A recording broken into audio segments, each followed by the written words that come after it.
Thank you for joining us today for another edition of Conversations with AARP.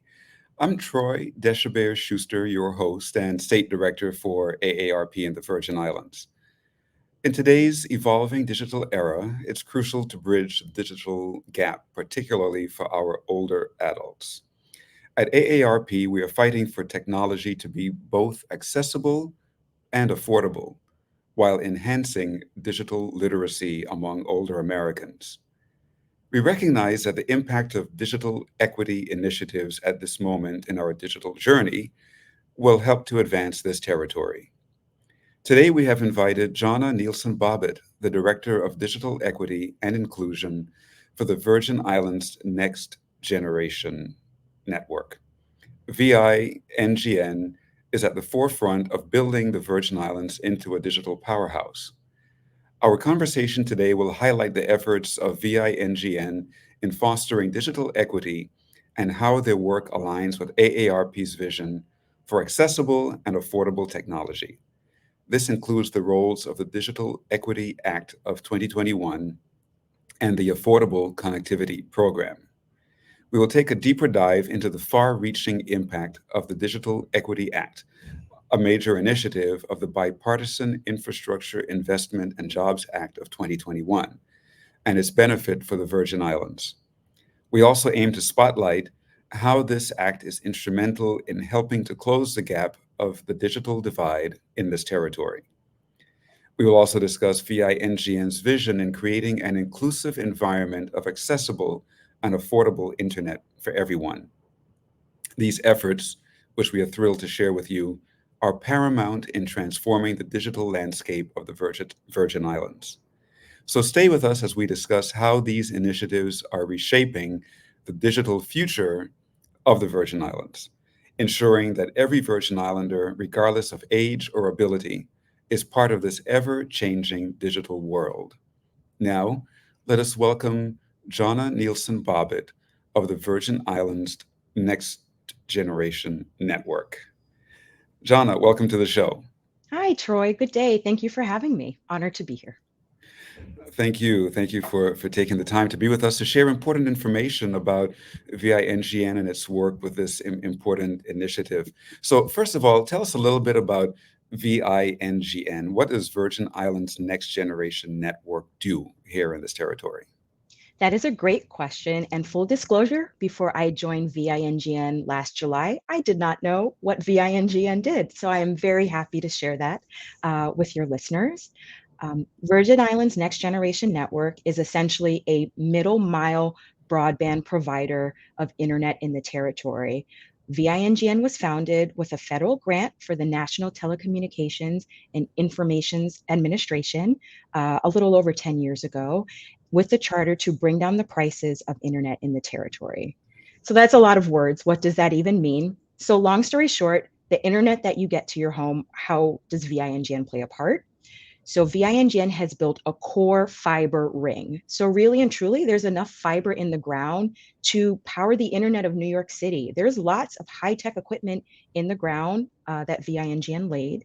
And what happens is different internet service providers will take from that fiber ring and deliver internet to people's homes. So if you think about it, it's kind of like a fire hydrant or a fire hose analogy in the sense of VINGN is the fire hydrant, and then different ISPs come to the hydrant and pull water from it to give you water to your home, in this case, internet. Okay, so VINGN then is the wholesaler of internet service in the Virgin Islands. Exactly. And how does VINGN tie into the internet globally? Is it through Global Crossing? We hear a lot about Global Crossing on St. Croix. How does that work? If you're able to tell us a little bit about how that interfaces. That's exactly how. So we have some major global crossings from South America into the Virgin Islands, specifically into St. Croix. And so VINGN pulls from that fiber, created the core ring, and then runs underground cables from St. Croix to St. Thomas, and then St. Thomas to St. John. And so from that, essentially, we build the core infrastructure from which specific internet service providers pull from to give internet to individual homes. So we do not provide any direct services to homes. We do support different government agencies to have internet in those offices and different community anchor institutions like libraries as they start to come back online, pun intended, and start to reopen after the hurricanes. Their internet is via VINGN. It's pure fiber. It's very fast. So yeah, and the idea is that by having a wholesale provider, it'll bring down the prices in the territory. I'm fully aware that prices are still quite high. I'm a Virgin Islander. I pay for internet here. I understand it's high, but the idea is as we get more and more people online, the prices will come down. So when people complain about the poor internet service, should they call VINGN or should they call the internet service provider? That is a great question. They should call their internet service provider. One important aspect that I forgot to mention is VINGN is equal access. So regardless of the internet service provider, if it's one of the big two or one of the smaller ones, the bandwidth that they get is the same. It is then up to the internet service provider to decide whether you get pure fiber in your home, which is the fastest, highly recommend pure fiber, or whether you get kind of a hybrid, a bit of pure fiber, maybe a bit of infrared. It's up to the individual service provider. So if you're having issues with your internet, I highly encourage you to become an informed internet consumer, just as you should be an informed patient or other things that are important. You know, when water goes out, you call WAPA, or when something goes out, you call this person. Please call your internet service provider and talk to them and also ask them, what kind of internet are you getting to your home? Fiber is the fastest. That's what you want. So kids can game, they can learn, you can do what you want to do. You can go to church online, no buffering. Fiber is really king these or queen these days. So yeah. Yeah, we need that. It seems like we're so far behind because on the mainland for more than a decade, for like 2 decades now, everybody has had fiber to their home, and we're still hoping to get that. So I guess we need to put pressure on our internet service providers to make full use of the services of VINGN and provide that service direct to home, so we can all have great, stable, high-speed broadband internet service. And talking about that and us all having access, tell us about digital equity. From the beginning of this act, it seems rather confusing as to how this all works out. I know I'm a little bit confused, and I'm sure a lot of our listeners and viewers are. So tell us about digital equity and where we're going with that in this most recent act of Congress. Thank you. So this is what I love to talk about. Happy to move to this. So maybe I would like to define some terms first. So first, when we mean digital, what is digital? Digital is pretty much everything from how we shop online to our banking systems, to our emergency care systems, to even how we date. I'm sure a few of your listeners, if not a lot of your listeners, know the different dating apps, how we access healthcare. So really and truly, it's easier to talk about what's not digital than what is digital. So whether we like it or not, whether we're comfortable or not, whether we agreed to or not, the world that we live in is digital. So when I mean digital, I pretty much mean everything, including the car you drive. It's a digital vehicle now. Your technicians that work on your car, the mechanics, have to be skilled in digital things. So digital means everything in our world. When it talks about equity, we mean equal. Another thing we talk about is digital inclusion. So, a long story short, as you mentioned, in the mainland, there's access to a lot more things. Your internet is faster. There's different programs you can watch online. You can order food online. You can order a taxi online. It's the whole world has moved to being online. As we know in the territory, that's not quite the case. We're trying to catch up, but we are very much behind. We do not have the same or equal access to our needs, to what we'd like to do, to our desires, as people do on the mainland. So things are inequitable. It's not equal. And so what the Biden-Harris administration did under the larger bipartisan Infrastructure Investment and Jobs Act is they recognize that, hey, the United States, not everything is equal here. Not everyone has the same access. Even on the mainland, there's tribal communities that have worse access to the internet than we do. There are different rural communities that have worse access to the internet than we do. I recently attended a conference where some communities were paying $600 a month for satellite because that was the only option they had. So this whole idea behind this Digital Equity Act is to start addressing the fact that start to recognize that one, everything is digital now, which means all Americans, be they in the territories or on the mainland, need to have access to high speed internet. And then once they do, need to have either the devices or they need to have the skills to use that internet to the best of their ability. Whether it's you're a creator, you're an artist, you want to create music. Well, guess what? Creating music is online now, it's digital. You want to paint, you want to become a doctor. A lot of courses are online. You want to communicate with family, you want to seek better healthcare. Maybe you want a different pair of shoes. From big things to small things, everything's online. So the whole idea behind this Digital Equity Act is bringing the entire United States, territories included, Virgin Islands included, up to an equal playing ground to say, hey, now we all have equal access to do things, to share and to speak to one another and to thrive. So it's kind of the long and short of it. So there are two parts of this digital equity. Number one is access to it, access to the internet. And then number two is having the devices and knowing how to use the devices to access the internet. Am I correct? You're correct. If you Yeah. get, I like that definition. If you talk to people who have worked in this space for a longer time, they will actually say digital equity, there's three pieces. They would say access, they would say devices, and they would say skills. But for the Okay. purposes of the federal funding that's coming down, devices and skills have been put together under one funding stream, and access has been put together under another funding stream. So just a slight clarification.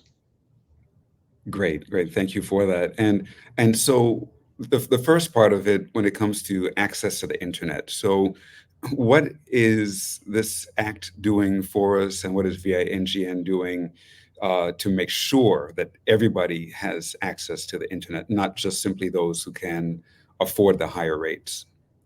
That's a great question. So, specifically, some of your listeners, or you may have heard of this funding called BEAD, BEAD. It stands for Broadband Equity Access and Deployment. And that is the specific funding stream under this Digital Equity Act that the federal government set up to address this issue of access. So, it's the idea of making sure people have not only some access, but high speed access. So, for some of your listeners, it's not just enough to have a little bit of internet. The new standard is 100 Mbps up and 20 down. And essentially, that's enough for 2 to 5 people in a home to simultaneously use the internet for things that require a lot of bandwidth. So, for video calls, for games, for schooling, for meetings. So, that's the new standard that the entire United States is moving towards 100 over 20. So, that's just something for your listeners to keep in mind when they call their internet service provider or when they're looking at new plans or when they're talking to their legislatures. So access is both, do you have it in your home or at work? Is it fast enough? And is it affordable? So access kind of incorporates all those three things. So under the BEAD funding, this funding is being administered by the Virgin Islands Broadband Office. That funding is going to look at expanding access in community areas. Um, that's one part of the access component. Another part is affordability. So, as you mentioned, the Affordable Connectivity Program was one way to address affordability for some, not everyone in the territory. VINGN's role in affordability was to help promote and get communities enrolled in the Affordable Connectivity Program. I'm sure many of your listeners are aware that we are patiently waiting to hear if that program will be refunded. Right now, it is on hold, so those who are already enrolled in the program will continue to receive benefits through April or May. And hopefully, we are very much hoping there is currently a bipartisan bicameral bill being presented to refund that program. So one of the ways VINGN has been playing a role in that is through promoting the Affordable Connectivity Program. Another way has been a little outside these two funding streams was doing Wi-Fi community access points. I'm not sure if you or your listeners know, but there are multiple access points across the territory, including Water Island, St. John, St. Croix, and St. Thomas for high-speed free community Wi-Fi. Again, since VINGN, we're not allowed by our current mandate to go specifically into homes. One of the ways we support the community by giving or providing access to, in this case, free high-speed internet is through these Wi-Fi access points. So on St. Croix from Kramer's Park to Frederickstead, there's different free Wi-Fi points. Same on St. Thomas, St. John, and Water Island. If you go to VINGN or Virgin Islands Next Generation Network.com, you can find the different access points on our Wi-Fi map. And so we will be expanding that to get more access points. We fully understand that's not the same as having it in your home, but those are some of the ways we're hoping to provide more access to the community. Okay, so we've discussed access and affordable access. Now, Mhm. let's talk about the other part of the Digital Equity Act regarding devices and skills. And how does VINGN play into that and make that available here in the Virgin Islands? That's great. So I like to say access and devices and skills are opposite sides of the same coin. So as I mentioned, BEAD and some other initiatives under the Virgin Islands Broadband Office are focused on the access component. Um, Virgin Islands Next Generation Network, we are focused on the devices and the skills side of the coin. So once you have access to high-speed internet, what are you doing with it to bring your small business into the worldwide marketplace, to seek different medical professionals, the full spectrum of things. So through the Digital Equity Act, VINGN applied and received a grant to put together a digital equity plan. We are currently in the process of putting together the plan. It should be out for public comment. We just got our first round of feedback back from the feds. So it should be out for public comment, if not by the end of this month, the first week of March. So I'm very excited to share that. And in this plan, it talks about how the forthcoming funding to the territory will be spent to boost Virgin Islanders' access to devices and skills. And so what we're hoping to do and what the plan is first through community engagement, through a lot of one-on-one discussions, also with AARP included, through community outreach workshops, through a survey that we disseminated to the community. We got back a lot of feedback about community needs. One of the things was that we do not have space in the community. After 2017, the hurricanes, a lot of our community spaces, libraries included, were destroyed. So one of the things is we need some high-tech spaces where we can have trainings, people can access new technologies, artists can display their different pieces. So we're looking at using some of these funding to repurpose existing structures into what we're calling digiplexes, so multi-purpose community facilities. In these facilities, different community organizations and local government agencies that have direct programs with the community will be able to have different spaces in this facility or digiplex where they can run different training. So for instance, the Disability Rights Coalition could run their training on assistive technologies from one of these pods. The Children's Museum could do STEM-based robotics training from one of these pods within the facility. I was just speaking with someone from the VI Justice initiative about what kind of civil, legal, free services could be offered through these pods. So we'd be creating these spaces throughout the territory, so not just St. Thomas and St. Croix, but also on St. John, where Virgin Islanders could, one, feel that sense of community we very much are missing and have missed since maybe even before the 2017 hurricanes, could have a space where you have high-speed internet, you have new devices, you could learn new skills, have some kind of community schedule where older adults could come and do basic computer trainings. Anyone who's interested could learn how to refurbish or repair devices.